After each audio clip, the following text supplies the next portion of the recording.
Through documenting the landscape and people within my local community, my research project engages in conversations around reality and representation. My work is underpinned by situationist theories, which link social alienation and a culture of mass production with psychological disorders such as anxiety, stress, and depression. I'm also interested in Debord's ideas on psychogeography and the effect of the landscape on the mind.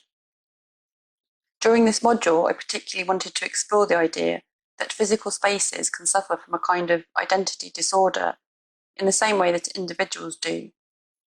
The ego split, as described by Lacan, whereby the subject is constituted in a fundamental split between self and image. Having previously experimented with repurposing advertising and fashion imagery in the last module, I began by looking at typical representations of my local area and contrasting these with my own images. Campanelli argues that remixing is a fundamental element of contemporary culture. The physicality of cutting up, tearing apart, and putting together again act as a means of echoing the narrative through my process.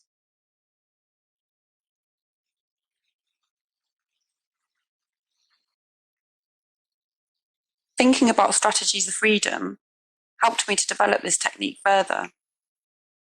By using different apparatus and freed from the technical constraints of a digital SLR camera, I began to look at my subjects differently. I became interested in the work of Adelmo Lolly and Albert Moser, who both applied a similar creative procedure to create panoramic and anesthetic reproductions of reality. I feel that the fragmented and disengaged aesthetic of these images effectively simulates the disconnect between physical reality and fictional representation, and emulates Debord's idea that we can only touch just fragments of the commodity happiness. These images also give us a view of a place that it's not possible to achieve through traditional photographic formats. No camera can take you on a journey through a narrow alleyway in the same way that these images can. Seeking a form of collaboration in my work, and to avoid what Bishop described as the artist occupying a position of creative mastery, I began to ask friends and family what kind of images represent this area to them, and I asked them to send me their own snapshots of the place via WhatsApp. Taking these images they sent to me and drawing on Penelope and Brico's sunsets, I mixed my own images with theirs to produce new types of montage. The relevance of repetition in this work also acts as a visual reference to a culture of mass production, and it's a technique that has famously been used by artists like Warhol to illustrate the assembly line nature of a society increasingly dominated by repetition and isolation. In thinking about how to present these images, I felt that having a physical outcome was important, partly because the viewer is confronted with a considerable amount of information, and looking at the images requires a longer process than digital platforms tend to allow, but also because the panoramic and tessellated style of the images works better when viewed in large format, rather than through online media and the tiny screens that we generally use to view them. With this in mind, I decided to hold a physical exhibition.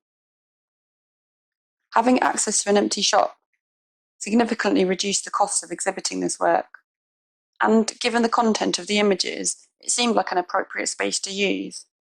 Being of a documentary rather than artistic nature, I also chose to display the prints, unframed, and in the window of the unit so that they could be encountered by anyone walking by on the street at any time. This allows the viewer to control the way in which they approach and engage with my work. The method of installation also lends itself to the story of consumerism, mirroring visual practices commonly seen in retail. The only text accompanying the images is the titles, which I have chosen to include simply to avoid being too esoteric, which could alienate the viewer. The prints deliberately fill the window frames with the generous size of images, inviting the viewer to engage with them as a physical object and playing into Batchen's comments, whereby looking at an image is turned into a temporal experience. In developing this idea of engaging physically with my work, I have also produced a photo book to accompany the exhibition. Following a visit to the photo festival in Arles, I found the intimate journal-like presentation of Abigail Heyman's work particularly engaging, and an interesting approach to combining text with images, and so I decided to use this as a starting point for my own photo book. The book features different images to those printed and displayed in the exhibition. Since beginning the project, I've been compiling a series of documentary shots and street-style portraits that, to me, symbolise the real everyday character of the town and the community that I live in. Initially, I felt challenged with how to correlate these traditional documentary-style pictures to the very different postmodern aesthetic of my photo montages, and I did even consider abandoning them altogether. However, I feel that they are important to my narrative, and that presenting them in diary form could offer insight into the subject and enhance the work featured in the exhibition. In contrast to the large format collages, the smaller individual images in the book work well with text, and as well as my own thoughts, I've included quotes from local residents about the area. I've also deliberately left space around the images, inviting the viewer to write down their thoughts. This interactive element of the book, an idea stolen from Makahara and used in his Basio project, encourages the viewer to connect with the images on different levels and could result in new meaning being given to the work. I guess this could also be seen as a kind of photographic elicitation, a way of gaining information about the subject by using images. The pictures in the book were always intended to be published in black and white, and they sit comfortably in the format of a journal or diary. For me, this serves as a much more appropriate platform than a professional publisher such as Blurb, partly because the book is not really intended as an object for mass consumption. There will be online counterparts to it to make it easily accessible, but the book itself is intended more as a historical document. Essentially, it provides data about the landscape and the people that inhabit it at this time.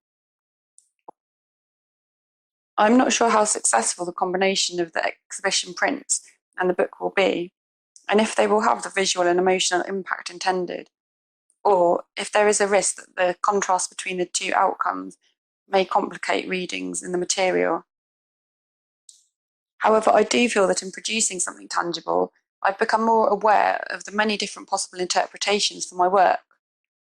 Producing the exhibition and the book has made me clearer on my own concepts by continually challenging me to question my intentions. Although I have decided that this project is not best presented digitally, I have made it accessible remotely through creating an online experience of the work for the Landings exhibition. Images and video from the book and the exhibition have been uploaded to an online gallery. There are several benefits of publishing the material online, notably reaching new audiences and measuring engagement. But for me, the greatest advantage is that distributing the work digitally will give it a longevity that can't really be achieved through a physical exhibition. Flusser talks of how the deterioration of a photograph is just as important as its production. Material prints will eventually fade and decay, as will the book.